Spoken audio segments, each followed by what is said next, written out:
how climate change is actually truth exchange.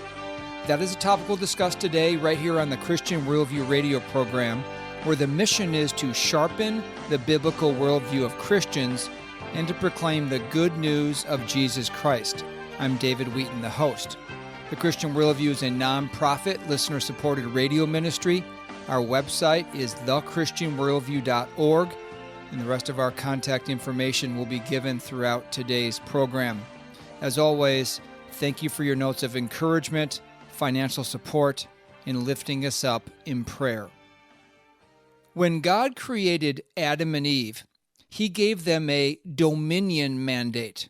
God blessed them, and God said to them, "Be fruitful and multiply, and fill the earth, and subdue it, and rule over the fish of the sea, and over the birds of the sky, and over every living thing that moves on the earth." Genesis 1:28.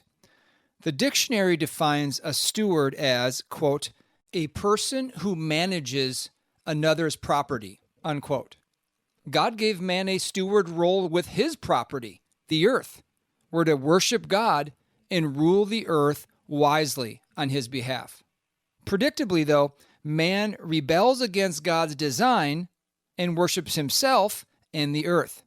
Scripture explains this in Romans chapter 1. For even though they knew God, they did not honor him as God or give thanks, but they became futile in their speculations, and their foolish heart was darkened. Professing to be wise, they became fools, and exchanged the glory of the incorruptible God for an image in the form of corruptible man, and of birds, and of four-footed animals, and crawling creatures. Romans 1:21-23. Notice the foolish human reasoning that results from dishonoring God. So when it comes to the environment, we're told cows and crops are bad. Using the oil and gas in the earth is bad. But especially humans are bad because we're causing, quote, climate change. And thus there needs to be billions less people so the earth can be saved. Never mind that the so-called experts are wrong time and again with their predictions of death and disaster. The next storm, the next flood, the next forest fire. Well, it's man-caused climate change, and we must act before it's too late. Sea ice, which is melting at a rate that the Arctic Ocean now increasingly is exposed. In 5 years, scientists predict we will have the first ice-free Arctic summer. That was politician John Kerry back in 2009, 16 years ago. As our guest, David Legates, climatologist and director of research and education for the Cornwall Alliance for the Stewardship of Creation, will tell us, the world's environmental worldview is actually a religion, one that worships the earth and man. He will refute the relentless junk science that is constantly being foisted on us from scientists, politicians, and the media. Christians aren't immune to this propaganda. Having accepted that to, quote, love thy neighbor means to walk lockstep with those who have exchanged the truth of God for a lie, Romans 1:25. Why would we agree with anyone who rejects the most fundamental truth that God exists and has spoken in his word? David, thank you for coming on the Christian Worldview radio program today. The organization you work for, the Cornwall Alliance, says this on their website: "We believe that responsible stewardship of the earth means working together to enhance its fruitfulness, beauty, and safety, all for the glory of God and the benefit of our neighbors. We also advocate for policies that lift people out of poverty through principles such as private property rights, entrepreneurship, free trade, limited government, and access to abundant, affordable, and reliable energy. At our core, we proclaim and defend the good news of salvation by grace through faith in Jesus Christ's atoning death and victorious resurrection." I just love that mission statement of the Cornwall Alliance. But David, perhaps you could explain just generally, I know there's much you could go into here, but just give us a framework as we have our conversation today for what God's mandate for stewarding his creation looks like, both in principle and in policies? I think it comes out of Matthew 22. I mean, in Matthew 22, Jesus is talking with the Pharisees, and they ask him a number of questions. And he says essentially all of the law and the prophets can be summarized in two great commandments. That is, put God first and treat others as equals. And I think that is the point here in stewarding his creation through what we do.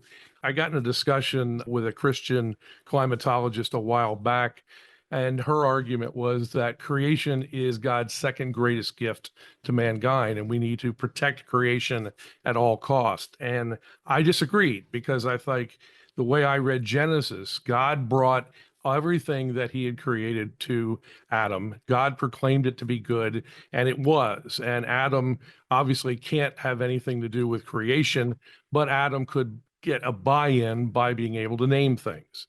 But at the end of all that, it was good, but it was not sufficient. And so God, therefore, created a helper, a second person. And so I believe that God's second greatest gift is not the whole of creation, it is other people. And that's why the two great commandments focus first on putting God first and then taking care of others. And that, I think, is what we should be using creation for, is to accomplish these two great commandments. Now, David, I want to play a soundbite from 1982 on CBS News with Dan Rather, where they did a report on what they were considering the climate crisis ahead. Many scientists claim that the temperature of the Earth's atmosphere has been rising over the past 100 years, that the great sheets of pack ice in Antarctica are melting at a much more rapid rate than previously. And finally, that the sea level has been rising with increasing swiftness over the past 40 years. If these scientists are correct, about 25% of Florida would be flooded, along with low-lying areas all over the world. Climate changes could produce widespread disruption of agriculture. The American farm belt might be too dry, and the wheat and corn crops would have to move to Canada.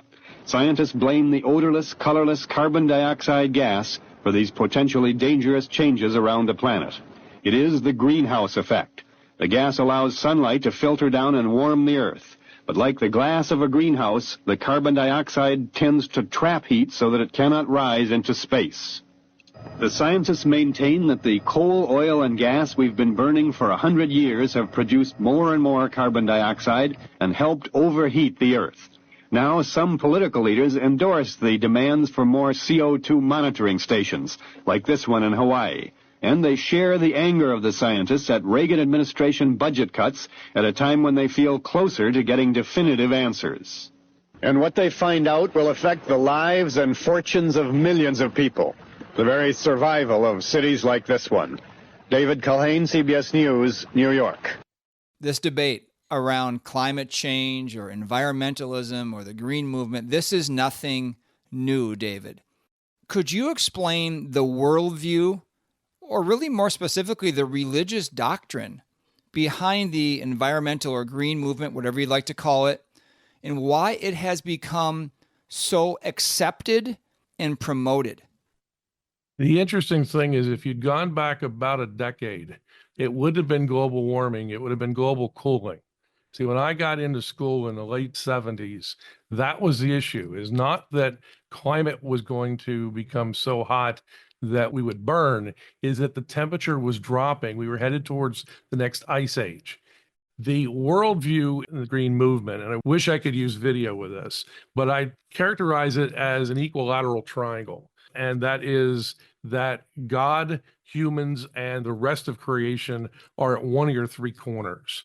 And if we look at the biblical worldview, you put God at the top, you have humans, and then the rest of creation at the bottom. That's the way it should be. If we spin that 120 degrees, then humans become at the top. Humans can therefore create whatever God they want, because God is subservient to humans. Little g, that is. And then creation is whatever humans want to do. And that becomes secular humanism. And that's where we were for a while. But if you turn it for another 120 degrees, then creation becomes on top. And in fact, creation becomes God. through pantheism and panentheism.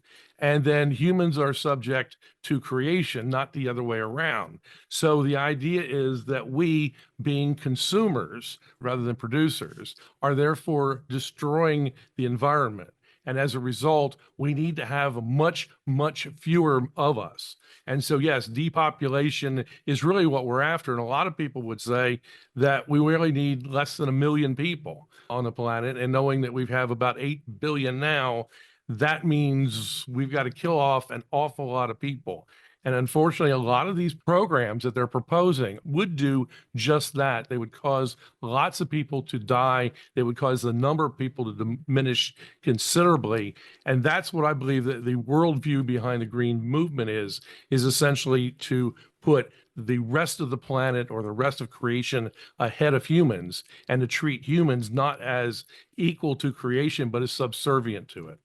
I'm assuming the proponents of this are the ones that don't want to be killed off, though. Oh, of course not. David Legates is our guest today here on the Christian Worldview. I want to play another soundbite, and this is from a person you know for sure, Dr. Patrick Moore. He was one of the co-founders of Greenpeace, which was very much of a secular environmental organization. He did an interview where he said this about some of the common assertions of the green movement regarding the temperatures rising, the greenhouse gas effect, and so forth. The difference between the temperature 200 years ago and the temperature now, and you going to this 1.5 degrees and the earth is going to burn up, that's less than between breakfast and lunch. It is so stupidly ridiculous to say that a 1.5 degrees Celsius increase in global atmospheric temperature is going to be a disaster. As a matter of fact, it will open up vast areas of farmland that were too cold before.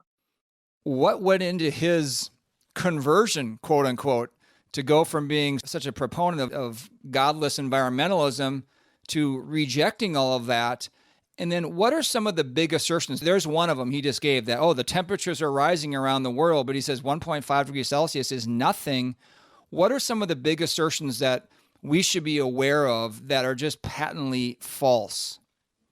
Let me go back to Pat Moore. He's a friend of mine, and you'll notice Greenpeace has sort of distanced himself from him now. I don't think he had sort of a change in heart. I think what happened is that originally Greenpeace was focused on nuclear issues. And when that sort of disappeared, they moved off into the environment, and he used the same sort of ideas there and said, well, wait a minute. Warmer conditions aren't necessarily bad. In fact, humans have done better. Civilization has thrived when temperatures are warmer. Civilizations have struggled more when temperatures go down. So if you want a world that's warmer or colder, and you want to be able to have civilization and humans doing better, the choice is warmer rather than colder.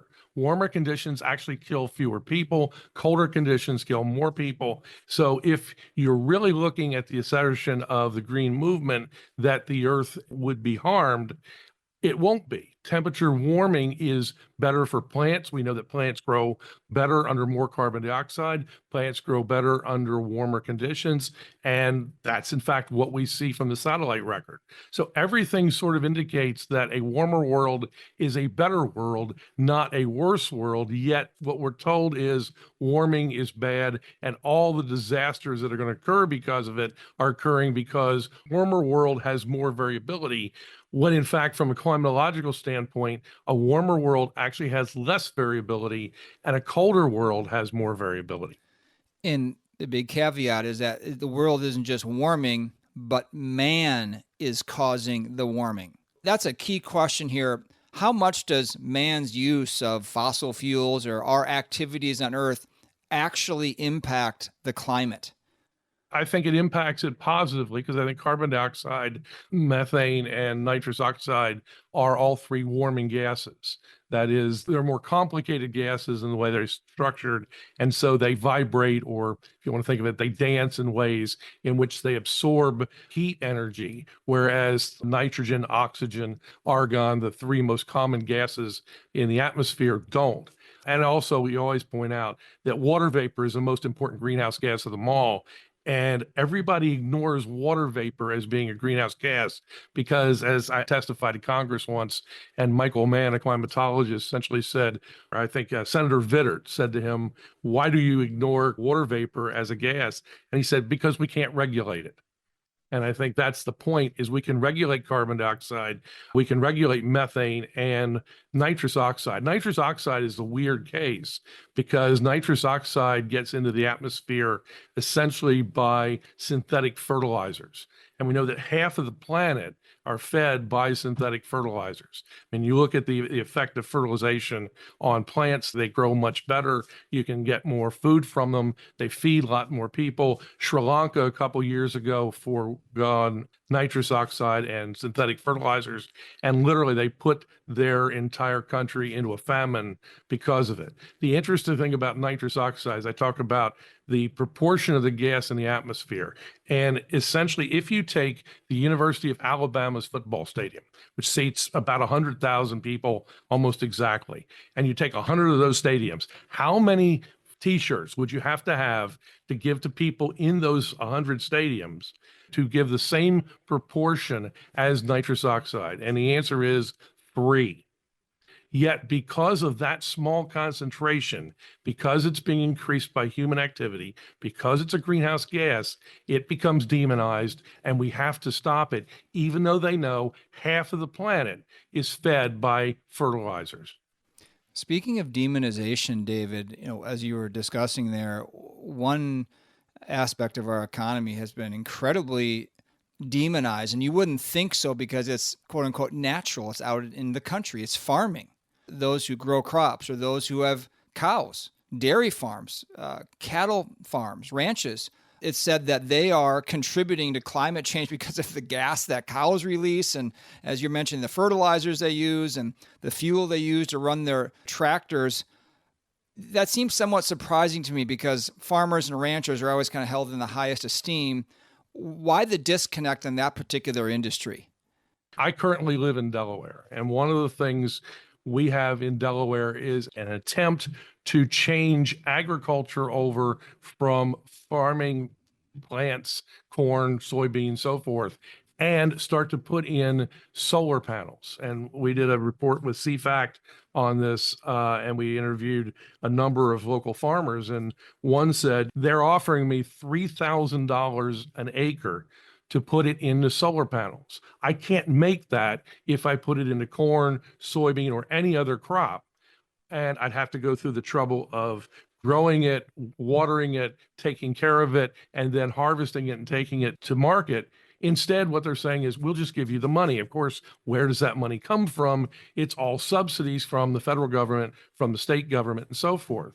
And the idea somehow is that that gives us much more solar energy, and that solar energy is going to be the thing that solves our energy crisis. It's not. Solar and wind are both non-dispatchable, meaning you get them when you get them, and you can't store them. We don't have batteries big enough, for example, to run large sections of the population. New York City for 1 hour would require a battery field about the size of the state of Delaware. We just don't have that. The other thought, though, that we keep being told is that wind and solar are clean and green. They're none of the above. The idea is you have to use strip mining to get it out. You have to take and put minerals in to be able to separate the minerals that you need, the rare earth elements, to build these batteries, to build solar panels. And most of that in many places of the world comes from either child labor or slave labor. So the idea is we're not taking care of other humans. It destroys the environment to get these out. And yet we're constantly told it's clean and green, and fossil fuels, which have essentially brought millions out of poverty, billions, I should say, out of poverty, are somehow evil because they're producing greenhouse gases. I'm so glad you're refuting so many of these common and pervasive assertions that are made by the environmental movement. David Legates of the Cornwall Alliance for the Stewardship of Creation is our guest today here on the Christian Worldview. We have much more coming up with David after this short break to tell you about some ministry resources and events. So stay tuned for more of how climate change is truth exchange. I'm David Wheaton, and you are listening to the Christian Worldview radio program. The 10th Overcomer Foundation Cup golf event is set for Monday, September 15th at White Bear Yacht Club near St. Paul, Minnesota. David Wheaton here, host of the Christian Worldview, encouraging you to invite some friends or clients to experience a rare day on one of the best courses in Minnesota. Hear the good news of the gospel and discover how the Overcomer Foundation, the nonprofit organization that directs the Christian Worldview radio program, is impacting hearts and minds. Golfer registration includes 18 holes with cart, all meals and beverages, and golfer gift. Out-of-town golfers and guests are more than welcome to come. Non-golfers can take part in the post-golf meal and message. There are lots of sponsorship opportunities as well. We hope to see you Monday, September 15th at White Bear Yacht Club near St. Paul, Minnesota. To find out more and register, go to thechristianworldview.org or call 1-888-646-2233. The August issue of the Christian Worldview Journal is commemorative on the life and ministry of one of the great preachers, John MacArthur, who recently went home to be with the Lord. Josh Barzan writes about key events of MacArthur's life and the scope of his ministry. Pastor Travis Allen provides insight into his character and mission. Also, you'll find part 2 of Soren Kern's series on anti-Semitism and how it is infecting conservative and Christian circles. The Christian Worldview Journal is a monthly 12-page, full-color print publication designed to sharpen your biblical worldview on current events and issues of the faith. The journal is mailed to all Christian Worldview partners who support this radio ministry at $10 or more per month. To become a Christian Worldview partner or order an individual issue of the journal, go to thechristianworldview.org or call 1-888-646-2233 or write to Box 401, Excelsior, Minnesota 55331.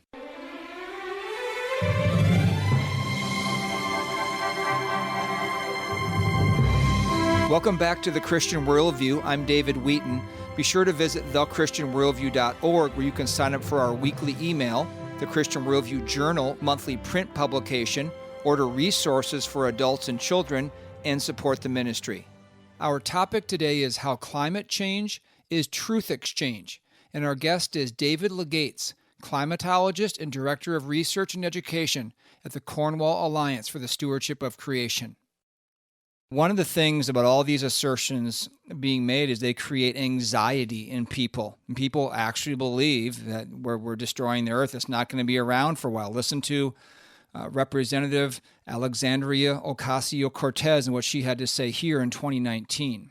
Millennials and people and Gen Z and all these folks that come after us are looking up, and we're like, the world is going to end in 12 years if we don't address climate change. And your biggest issue is your biggest issue is how are we going to pay for it? To what extent, David, is the younger generation who doesn't have the experience of living over decades and have seen this all in the past from the 60s and the 50s when it was first coming out, as you were talking about, they were threatening an ice age back then, now it's global warming. The younger generation is experiencing anxiety, a mental health crisis over all these alleged environmental threats. How real is that, do you think, in the younger generation? How many times have we been told that you have 12 years to solve this problem? Over and over again, we're told, in just a short time period, 12 years, 10 years, 8 years, otherwise it'll all be gone. And then those time periods pass, and what happens? Nothing. We just are told, well, it'll be another 12 years or so. But the problem is the kids have been told this since the first time they get into any kind of learning condition, that you go to school, they go to preschool, they're told, we are destroying the environment, you are creating the problem. And that certainly brings in the mental health crisis. There's a lot of young adults now that do not want to have children because they're afraid of bringing children into a world that will not be sustainable, that effectively by the time their young children will become adults, that the temperature will be so hot you just can't stand to be outside. We can't raise enough food. They're going to starve and all these things. And of course, that creates a mental health issue. The other weird thing is that they play into this. The Australian Broadcasting Company had a website, And essentially what happened is kids could go to the website and there's 12 questions that you answer based upon what you're doing to the environment. And at the end, you have a pig, and the pig gets bigger and bigger depending upon the answers you give. And if it gets too big, it explodes. And if you take what the average person would put for those 12 questions, you find out that essentially you will expire your allotment of carbon dioxide or your footprint by the time you are 9 years old. So imagine a 14-year-old at this website now realizes I have done more to destroy the planet than I'm allowed to do to when I was 9.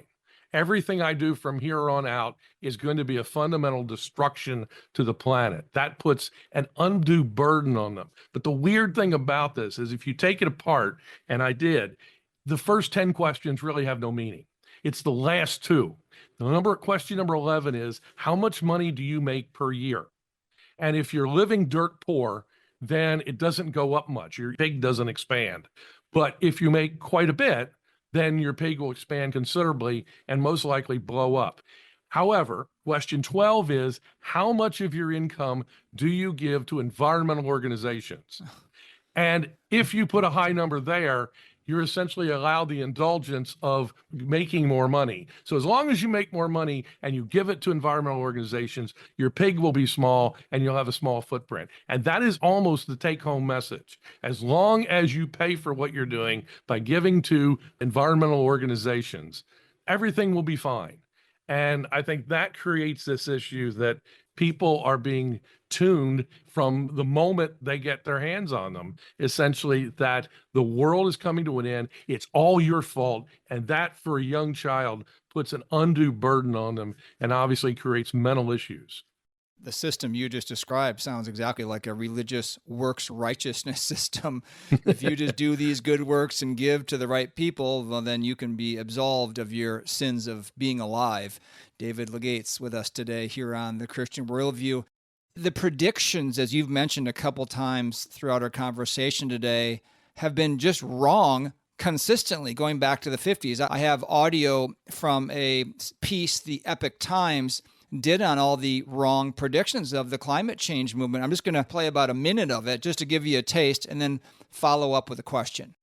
The fact that very often it's exactly these types of bold predictions about specific dates when something should happen but winds up not coming true, which has pretty much undermined the credibility of so-called climate experts, at least in the eyes of most of the public. Let's begin our journey in October of 1958. That was when the New York Times published an article in which they wrote this, quote, "Some scientists estimate that the polar ice pack is 40% thinner and 12% less in area than it was a half century ago, and that even within the lifetime of our children, the Arctic Ocean may open, enabling ships to sail over the North Pole." At the time, the article mentioned the Arctic ice sheet was about 7 feet thick, which was again in 1958. And today, when we look at today's data, it's still about 7 feet thick. In June of 2008, you had the National Geographic News, it's a news outlet, citing an environmental scientist writing this, quote, "We're actually projecting this year that the North Pole may be free of ice for the first time in history." In that same month, continuing to issue these predictions one after the other. And these predictions, after they fail to materialize, well, they lead more and more people to trust these so-called climate scientists less and less. Okay, I'm going to stop it there, David. And the soundbite goes through year by year of these predictions made by the elite intelligentsia that were completely wrong. When these elite climate change, I guess you could call them scaremongers, are wrong about their predictions, why isn't the entire realm of the environmental movement completely discredited? How do they keep going on as if they're not making these wrong predictions and we should believe them this time? Very few people hold them accountable. If you went to Glacier National Park, there was a big sign up there that said that these glaciers will be gone by the year 2020. And on January 1st, 2020, they took down the sign. The idea is they just keep pushing things into the future because there is no drop dead deadline. If you remember back to the Y2K incident, okay, that had a deadline. On January 1st, 2000, all your computers are going to crash. Nuclear reactors are going to have problems. Everything connected to the computer world is going to go haywire, and the world as we know it is going to cease to happen. What happened on January 1st, 2020? Virtually nothing. And I remember the week going into that, everything, CNN, all of the news had people on there saying, this is what's going to happen. And when it never did, they never brought those people back out and said, what went wrong? Why did your forecast not occur? And of course, we're told in scriptures, you're not speaking from God if your predictions are not coming true. So if you say God hath thus said, and it doesn't come true, then God hath not said, and you are therefore not of God. Essentially, it should work the same with science. If you say we have only 12 years or the temperature is going to be unbearable, and it's not, then you didn't know about science well enough to be able to tell us about it. You should be discredited. Unfortunately, nobody ever holds these people to it. They just come back, make a new forecast, and people become continuously scared. Amazing. David Legate's with us today in the Christian Worldview. David, I want to ask you about several specific issues with regards to the environment and what's taking place. The first one is, and something you and I were discussing before the interview today, is these Canadian wildfires that are burning in Canada, that are sending smoke. Now, we are in the upper Midwest. It has been awful here this summer. Not every day, but we just had a period of about 5 days in a row where the air was just cloudy. It looked like a fog had come over our area. And people here are just wondering, what is going on? We don't remember this kind of thing happening when we were younger at all, where you get these forest fires way to the north of us and impacting the whole area. And so my question is, why are these forest fires so pervasive now when they weren't in the past? And as you go and read online and social media, you'll see people commenting, well, it's because we've had global warming and now the forests are drier and so they're burning more. What is behind these forest fires that are impacting so much of the United States? From what I've determined, it's at a significant proportion of wildfires, particularly in places like Manitoba, were human caused. As much as 90% of them. By human caused, it says, abandoned campfires, hot machinery, or the one I liked in British Columbia is where an osprey apparently dropped a fish onto a power line. It created sparks. The sparks set fire to the vegetation below, and away goes a wildfire. But the problem has been we have for decades attempted to keep fires in control. The idea is fires burning is bad. We want old growth forests left just as they were. And decades of this have led to accumulation of vegetation that's dry, and that's the fuel for fires. Boreal forests, for example, as you get up in Canada, or where natural fire cycles are just simply part of the ecosystem. Well, if you don't allow fires to happen, you increase the fuel gets bigger and bigger. And so when you have a fire, it becomes even more intense. The policies that have led for humans, essentially in foreign management, have led to the accumulation of this dry vegetation, which increases fuel for fires, which essentially makes them bigger and more frequent when they occur. And so that has become a fundamental problem recently, is that it's not only human started, but it's human fueled. Now, one more incident that happened recently were the tragic floods in Texas.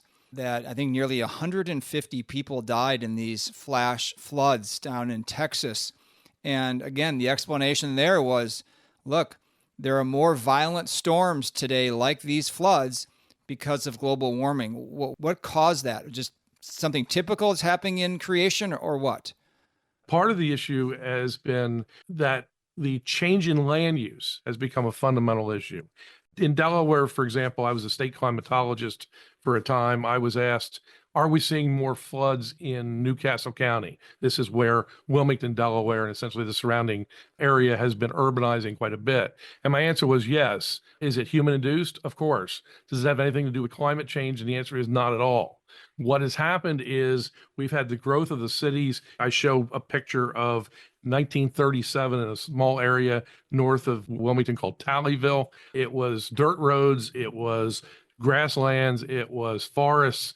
And essentially, when the rain fell in that area, it took a while to get to the Brandywine Creek. What happens now is urban street flooding. The area has been replaced with parking lots, with asphalt, with concrete, with hard-core buildings. Essentially, the surface has become more impervious. The rain falls, it doesn't soak in, and it moves faster. Now, in this area where they had flash floods of Texas, to some extent, it's affected by growth of Austin and San Antonio. But in addition, the Texas Hill Country has been long known as Flash Flood Alley because you've got steep terrain, you've got clay-rich soils, and it causes rapid runoff, funneling water into rivers. And so it's the way the geography essentially of the area works is that you have rocky topography, you have sparse vegetation, the water doesn't seep in, it's all largely impervious surfaces. So when you have a heavy rain event, and I think this was spawned largely by the remnants of Tropical Storm Barry, when that water falls on an area, it just simply runs off over land, which is much faster than if it's sunk into the ground and took a while to get to the river.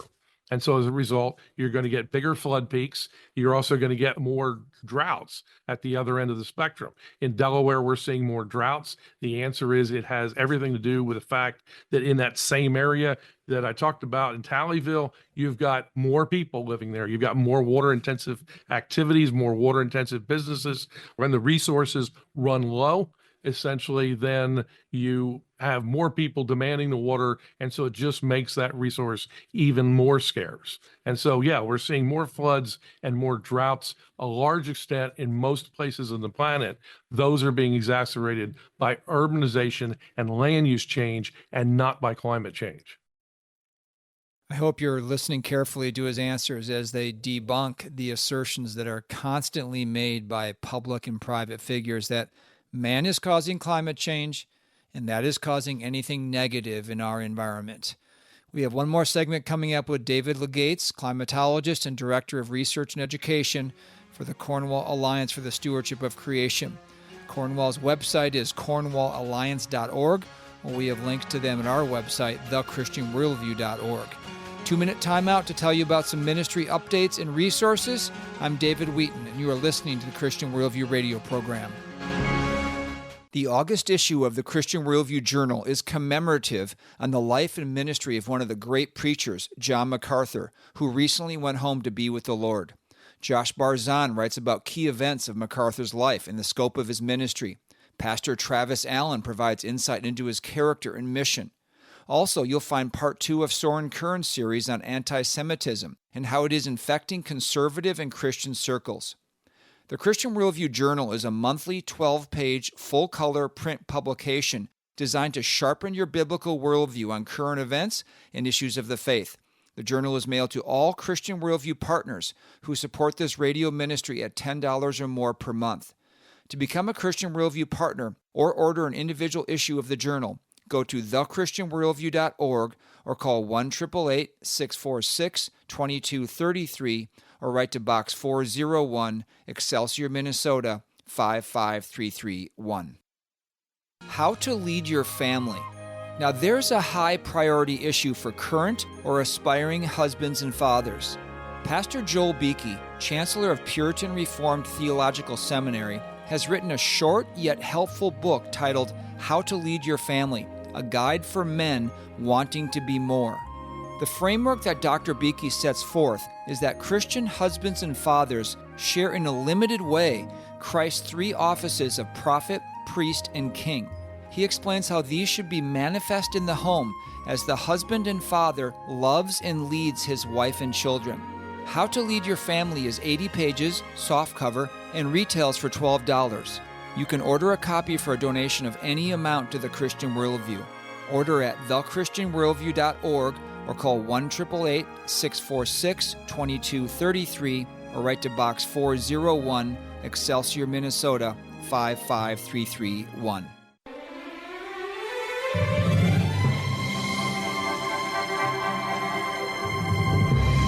Welcome back to the Christian Worldview. I'm David Wheaton. Be sure to visit thechristianworldview.org where you can sign up for our weekly email, the Christian Worldview Journal monthly print publication, order resources for adults and children, and support the ministry. Our topic today is how climate change is truth exchange, and our guest is David Legates, climatologist and director of research and education at the Cornwall Alliance for the Stewardship of Creation. The tentacles of environmentalism reach everything almost in life. Yeah. But here's two more. The first one is just the issue of recycling. We're constantly told we need to recycle cardboard, plastics, glass, metals, because we need to save the environment. Can you just give us a thought on the effectiveness of all the recycling effort that this country goes through? Well, I think recycling is good. However, like you say, what does actually get recycled? And there are some indications that much of what you put in the recycling bin, A, should never be in there in the first place, and B, never actually gets recycled. One of the problems, for example, is we have gone to single stream recycling. One of the things we used to do is you would take it down to a school or something and you would sort glass in one container, paper in another, corrugated cardboard in a third, and you have all these containers in which you would do the sorting. Then they would come pick it up and everything was fine. But now we've gone to single stream because most people didn't want to do that. And so now you can do it at the side. You just put all your recyclables in one bin and we'll figure it out. The problem is that they really don't want you to put glass in there, but they can't tell you that, because glass was one of the first things we could figure out how to recycle. But if you put a glass bottle in single stream recycling, chances are by the time it gets into the truck, through the truck, gets unloaded at the source, that bottle is now little teeny shards of glass that are in everything. And so getting the glass out of the paper and separating it all on the other end becomes, in many cases, a serious issue. And the question, of course, is this really saving the environment if you have what you think is recycling, but we're throwing it away anyway? And so that's my concern, is that recycling is a good idea and a good way to steward the environment, but practically the way it happens is probably not doing what you think it's doing. And what about the issue of, you mentioned this already, that the transition from oil and gas over to electric forms of energy, especially with regard to vehicles. We're told that our whole vehicle fleet in America is going to change over by 2030 or 2035 to electric vehicles. Of course, Elon Musk is the big proponent of this. Is this transition to electric vehicles going to happen? Is that a good thing? And what should we know about this movement to go away from combustion engines? Well, if you'd asked me 2 weeks ago, I would have said, I don't know. I do know now, at least under this administration, it will not happen.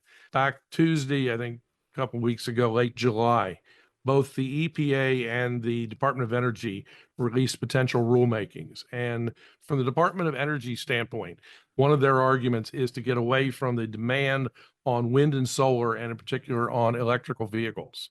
The problem has been, and I'm in the area of the PJM grid. There's a number of grids that run the United States. PJM stands for Pennsylvania, Jersey, and Maryland, but that grid extends all the way up to New York. It extends all the way out to Chicago and down into northern North Carolina. It's one of the largest grids, and actually it produces more energy historically for other grids when they need it. PJM has said, because of the idea that we're shutting down fossil fuel plants and they're being forced to pick up more wind and solar, that what's happening is they guess that by 2030, we would start to see brownouts and blackouts. And the latest update, they said, we expect that to happen by 2026, which of course is next year. So if you continue to put electric vehicles, everything electric onto the grid, then the grid has to supply more and more electricity. When you overload it with the transient wind and solar and remove the solid sources of natural gas, of fossil fuels, and so forth from the network, which they're doing, the grid just can never keep up with it. And that becomes a fundamental problem that PJM is facing. The other point that people always forget is they think the grid is like a huge battery in which you take all the energy, you dump into it, and whenever you need it, you pull it out. It's not. It's a just-in-time process. Because I worked with Duke Energy for a bit trying to do hydroelectric power generation. And they said, when we generate energy, there's only 4 things we can do to it. 1 is sell it to our customers. 2 is sell it to, say, Virginia Power and sell it to their customers. 3, we can use it to pump water back up over the dam, which is highly inefficient, but it's a possibility. And the fourth thing is to simply ground it out and throw it away. There's no real way to store lots of energy. As I mentioned before, to keep New York City running for 1 hour, you need a battery field as big as the state of Delaware. And so the grid just doesn't work that way, but people think it does. And that's where the people that run the grid know that we are potentially in trouble if everything gets moved off onto the grid and electric. All right, David, final question or two for you. It says on your site, the Cornwall message is most important, the gospel of salvation by grace alone, through faith alone, in Christ alone. But after that, the good news that biblical earth stewardship spells better life for humankind and all the rest of the world alike. This message will bring true peace and a healthy mental outlook to our youth. At our core, we proclaim and defend the good news of salvation by grace through faith in Jesus Christ's atoning death and victorious resurrection. And then there's affirmation of you all standing on the sovereignty of God in creation, history, and salvation, the authority and inerrancy of the Bible, the responsibilities of humanity to care for creation while recognizing human exceptionalism, the need for truth-driven environmental stewardship, which you've been giving us today. I'm so thankful for that. So my question is, as we've talked about all these environment and climate change issues going on in broader society, what is the response when your peers, academics, hear about this gospel mission of Cornwall? It's interesting that you asked me, what does academics think of us? And the reason is because I spent, like I said, most of my life at the University of Delaware. I was faculty member there from 2000 to 2022, so a little over 20 years. Towards the end, the UD Review, which is a student newspaper, wrote 2 essays blasting me largely for being a Christian and part of Cornwall. And in one of them, they wrote, as the good book says, Professor Gates, the earth lies defiled under its inhabitants. Then they go on to talk about how the climate change catastrophe is already upon us. The crisis is here. The dead are beginning to pile up. The earth lies defiled. And so if you try to figure out where, if they mean the good book, they mean the Holy Scripture, then where that phrase comes from is Isaiah 24:5. And if you actually went back and read it, it says the earth is also defiled by its inhabitants, for they have violated laws, altered statutes, and broke the everlasting covenant. And of course, the article does actually go on to say, unlike the prophet Isaiah, we at the Review aren't too sure the earth is defiled because its inhabitants have done all these things. But as Isaiah clearly says, the earth is defiled not because we have used fossil fuels, not because we have put carbon dioxide in the atmosphere, but because we have violated God's laws, we have altered his statutes, and we have broken his everlasting covenants. So it's our relationship with God that has failed, that has caused the earth to be defiled. And the interesting thing is the chair of the department came to me, and he's a Muslim, and he said, where's the outcry? And I said, what do you mean? He said, well, if that had happened to me and they were quoting the Quran, there would be Muslim groups on the president's doorstep demanding an explanation. And I said, well, you see what happens. And he said, well, you should go talk to our DEI officer. I knew what was going to happen. I said, well, I'll do it so I'll know what she has to say. We had a long talk, and then she concluded by saying, well, I'm a Christian, and I believe Christians should be loved by everybody. So if people at the Review are having issues with you, maybe you should sit down, have an introspection, and then apologize to the university community for what you've done. And then she got up and stormed off, and it was her office, actually. So I walked out, and the secretary said, she's asked you to leave, sir. Wow. But I thought that was interesting because I can't imagine anybody else and any other group. Figure one, would a DEI officer have said to them, well, it must be your fault. You figure out what you've done wrong and apologize to the rest of us because of it. But you can do that to Christians because that's the way academics behave, is that Christianity is somehow a backward religion. And as I said, I am very much glad to be out of that scenario. Yeah, I'm sure you've lived very many decades in that world of education and the opposition and rebellion against God and his word. You're very familiar with it. David, we so much appreciate your coming on the Christian Worldview radio program today. So thankful that God has ordered your life to understand these issues that many are deceived about, many are lying about in positions of authority. And so just in 60 seconds, what would be your final exhortation today to Christians listening, perhaps pastors of churches, as we all are bombarded with environmental assertions and narratives that are false and misleading? Well, as Cal usually says, 1 Thessalonians 5:21 says to test all things, hold fast to what is true.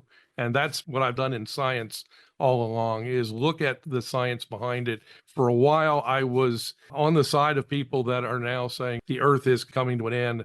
I disagree with them because what I've learned about climate, what I've learned about God as well, is that that is not the case.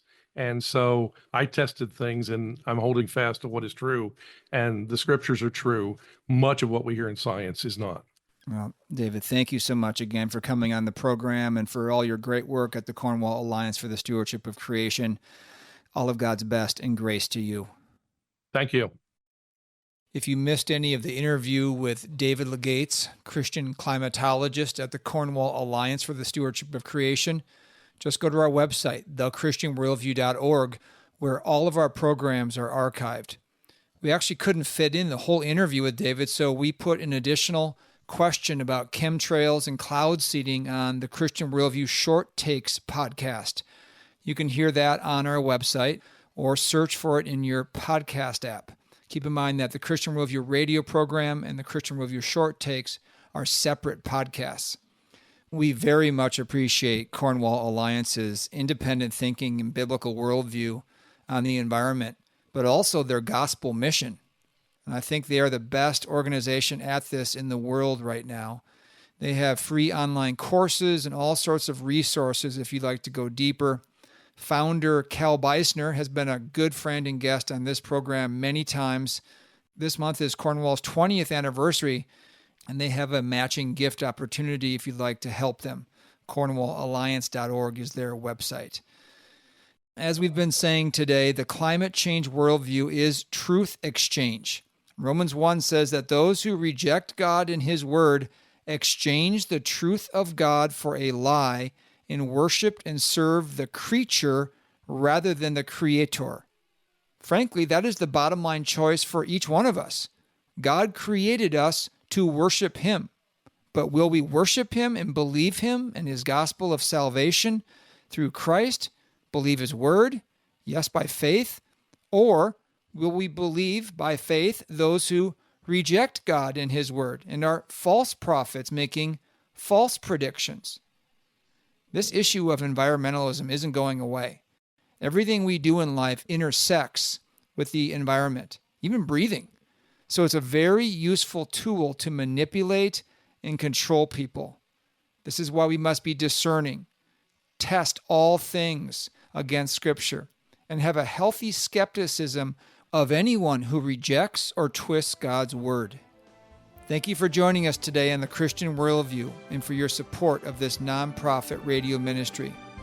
Let's remember that the climate may change back and forth, but Jesus Christ and His Word are the same yesterday and today and forever.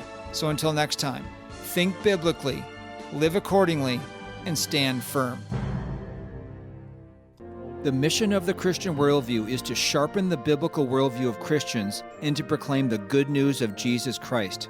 We hope today's broadcast encouraged you toward that end. To hear a replay of today's program, order a transcript, or find out what must I do to be saved, go to thechristianworldview.org or call toll-free 1-888-646-2233.